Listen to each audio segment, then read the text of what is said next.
હાલ ઘોઘામાં દરિયાનું પાણી વધુ અંદર ઘૂસી રહ્યું છે, ત્યારે બાળકો માટે તે ખતરારૂપ કહી શકાય।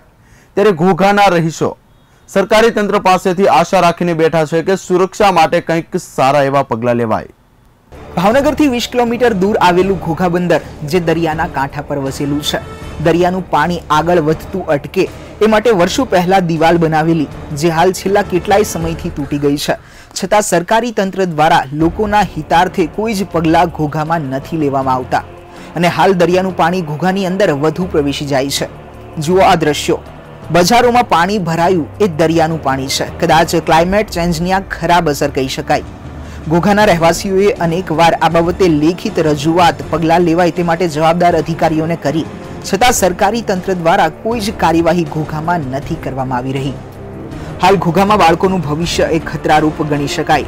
શાળાએ ભણવા જતું બાળક આવા ઊંડા પાણીમાં, ઊંડા ખાડામાં ક્યારે ગરકાવ થઈ જાય તો તેની કોઈને ખ્યાલ પણ ન આવે। હાલ તો તેનું જવાબદાર કોણ?